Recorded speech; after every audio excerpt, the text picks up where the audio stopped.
For those that are looking to truly escape the matrix, the ultimate key lies in being a servant of Jesus Christ. Jesus Christ is the ultimate ruler and controller of the matrix, of this reality we're in.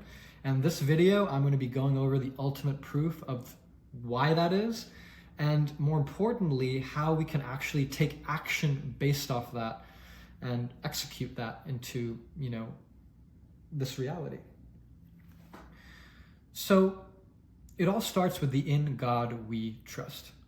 Some people say it's a conspiracy, but the reality is it's printed on the back of every single dollar bill in circulation. Why does it say that? "In God we trust." When I first saw that, I thought it was a slogan. I thought, it was like, oh, it's a nice slogan that, you trust in God and things will work out well, right? But guess what? If we look at the country right now as it stands and the cliff that we're about to head off, where does God come into play in all of that, right? When you look at the satanic, corrupt, degenerate individuals that are in charge at every single level of government and big business, where is Christ involved in all of that? It's like really, at the surface level, I would be at a loss. And the reality is that on the surface level, Christ is not in control, right? The hive mind of the devil is in control. All these different people you can point to in power, they all serve the devil, period. There's literally no exceptions. And, I could point to a whole preponderance of evidence as to that, but if you can't see that for yourself at this point, then you're probably in the wrong place and you should just stop watching this video. But if you are seeing the insanity that's currently taking hold of this country, then you have to wonder, the "in God we trust," right? What is the point of it? Like if the fact is that the devil runs the US government and controls all the currency, what do we do about this ultimately? So if we look at the "in God we trust," part of the key to understanding it is that it's not just a slogan. The "in God we trust" is an actual entity. It's an actual trust. And I've had stupid lawyers come on this channel and tried to explain to me how, the IRS code doesn't talk about trust and blah, blah, blah. But that's the thing. This country was established before the IRS code and before any of the statutes and codes. And the very basis of this country is the common law of Jesus Christ. And when we look at the "in God we trust," it's an actual trust. How is a trust formed? Anyone can look this up in Black's Law Dictionary, okay? A trust is formed with a declaration plus the articles in the trust. How did we form this country? Well, guess what? We had a Declaration of Independence plus the Articles of Confederation, which comprise our Constitution. Declaration plus articles equals trust, and specifically the "in God we trust." You cannot print something that says trust as the last word in a sentence on a public currency note unless it's an actual trust. You can look that up in all 50 states. You're not allowed to use the word bank, trust, or credit union on a note like that as a last word in a sentence unless it's an actual bank, trust, or credit union. Period. Right? So what does it all mean? Okay, so fine. The government is a trust. What does that mean for us on a practical level? What it means is this game is a test, right? It's being run by the devil, all these fucking idiots in charge. And part of the test is, are you going to go along with it blindly? Are you going to just listen to idiots, donate your tax dollars to the devil, and just keep doing the other bullshit that everyone else is doing? Or are you going to resist the lies? Are you going to start using common sense? And are you going to start walking in the footsteps of Jesus Christ? So how do we do that? Well, out of all the statutes and codes and all the confusion and all the obfuscation, there is only one true pathway I have seen to cut through all that BS and become truly free. And that is by following Christ. And how we do that is by signing a private trust, specifically a private, common law, irrevocable, ecclesiastical trust. And I've done plenty of other videos on this channel that talk about specifically the pragmatic side on how to execute that. But in terms of why it's relevant to the proof aspect of this video, is that this trust document that has worked for me, that's worked for my family, that's worked for hundreds of our clients, this trust document mentions Jesus Christ in several key clauses, One of which is that you're agreeing to follow the common law of Jesus Christ and not harm anyone else. And the second aspect is you're jurisdictioning yourself and all your assets and your trust under Jesus Christ versus under the revocable trust given to you at birth by the devil. So ultimately, this video requires an immense amount of nuance to understand. I know most people watching this are going to just be like, yeah, great, you're awesome. I'm just going to keep doing fuck all and go back to what I was doing before. Because there's also all the hypocrites out there in the matrix that when I talk about, Christ as the ruler, they're like, yeah, go Christ, go Christ. All these people, saying go Christ and talking about worship and blah, blah, blah, bullshit, bullshit, bullshit. But what are you actually doing about it, right? That is the real question.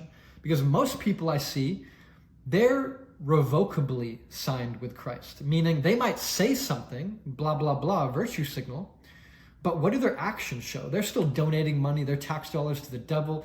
They haven't actually taken the work to understand the nature of this reality and really do what Christ has told them to do, which is not follow the devil. It's literally do the opposite of everything to do with the devil.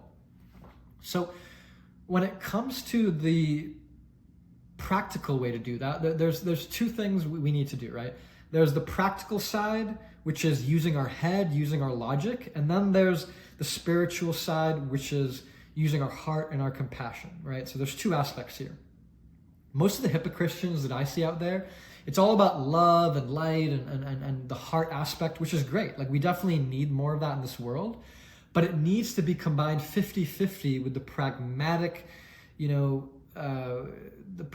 tangible side to how to execute this strategy.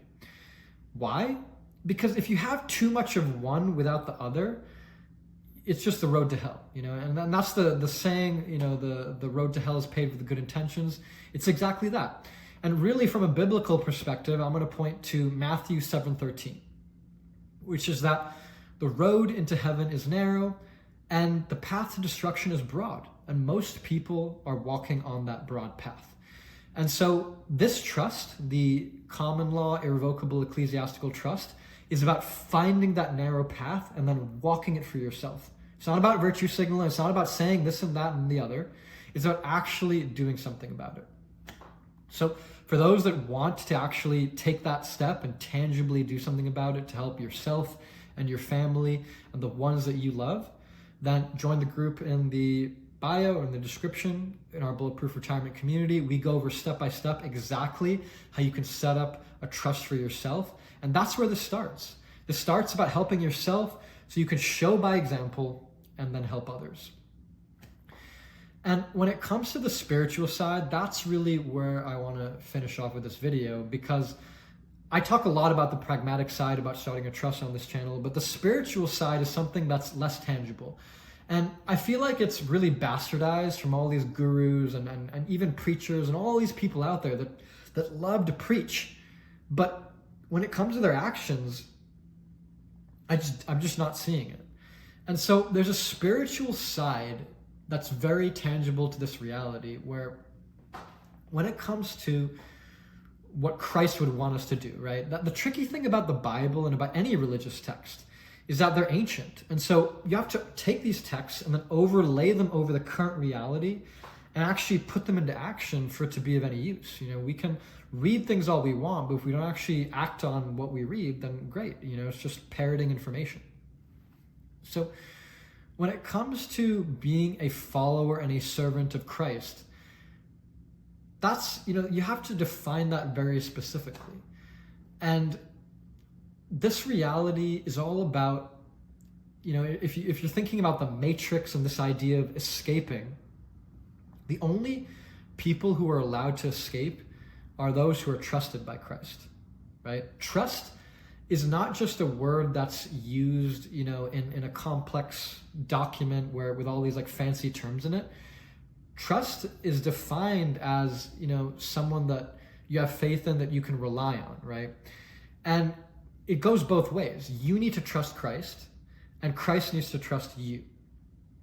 And so when people pray to Christ, most of what I see out there is very intangible, in the sense that, like, I obviously can't speak to what someone else's personal experiences in their own reality, but God affects everyone differently. And so I'm not gonna be presumptuous and say that Christ or God is not in your life and that you don't have that communication, that relationship with him, right? I would never be arrogant enough to say that.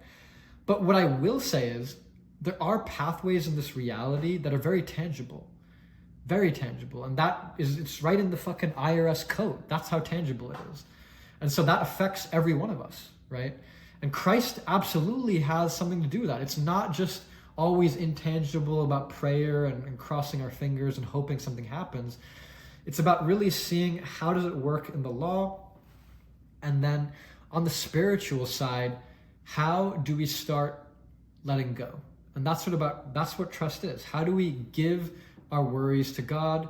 How do we give our physical possessions to God? And really, how do we give everything we have to God? And that's what these trusts allow us to do. So the trusts can hold not just physical assets, but trusts protect us, mentally, trusts protect us emotionally. We can actually place our physical bodies into trust. So now agents of the Matrix can't touch you. You can't be imprisoned. There's so many aspects to this where it's spiritual in nature, because it's not just about the tangible document. Like, I could sign a document, but if I don't know what to do with it, it's fucking pointless. And that's where the spiritual aspect comes into play. People will come on this channel and say, oh, it's so easy to do that. You just sign a document, and then how is that possible? But no, it's not easy at all, because psychologically, it's the hardest thing, where everyone around you, even your own family, even your own friends, not only will they tell you not to do this, they'll probably undermine the fact that you're even going in this direction. That is a very difficult path to walk, because every day that you walk in service to Christ means another day that you get further from all the insanity of what everyone else is doing. And those people might be the people that are close to you now. So walking that narrow path is a very nuanced process. It's a painful process, but in doing so, it's the only path to free your soul from the matrix. It's not going to be by virtue signaling. It's not going to be by making millions of dollars and following Andrew Tate. None of that, right? It's going to be by doing your research, by doing your homework. It's going to involve not just the head and the logic of understanding certain things about the law and money and how to wield that, but it's going to be taking that head and that logic and combining that with your heart, because you have to care so much and really draw the fucking line in the sand where not a single penny more of yours will go to serve the devil. Not a single asset of yours will be in the jurisdiction of the devil. You're going to put every penny under the jurisdiction of Christ. And then, for the sake of yourself, your own body, and your family, your children, the people that you care about, do you want them to be under the jurisdiction of the devil or Christ? If it's Christ, well, then what you need to do. You need to do the work. And there's plenty of other videos on this channel that will get you there. If you have any questions, feel free to drop them in the comments. Join the community. And, I hope to be walking this path with many more of you, because people are waking up. I can see all around us how consciousness is moving forward every day. That's how the matrix works. The wheel of time is turning, and it doesn't go backwards. It only goes forwards. So there is a certain energy to this reality that's growing, where the power of the devil is growing, right? The insanity is growing day by day. BlackRock is buying up more assets. The powers that be that control every business, even the whole bullshit with the presidential election and the farce that it's become, all staged, all rigged, and all just leading in the direction of hell. But conversely, Christ, all the followers of Christ, and the whole consciousness of Christ in this reality, that is also going stronger. I myself feel like I'm growing stronger every day with the things that I'm doing for my health, and the people that are around me and the people that I talk to in conversations, not just on the Bulletproof Retirement channel and community, but in the Helixed cannabis community that we created. where we're doing a lot of holistic healing, I'm feeling the energy where people are realizing that the lies that we're being told, we can find a way to wake up. The information is out there. You just have to walk the path to follow it. So I look forward to seeing many of you in the next one. And I hope we can walk this path and be brothers and sisters in Christ together. I'm going to pray for all of you, and I look forward to seeing you in the next one.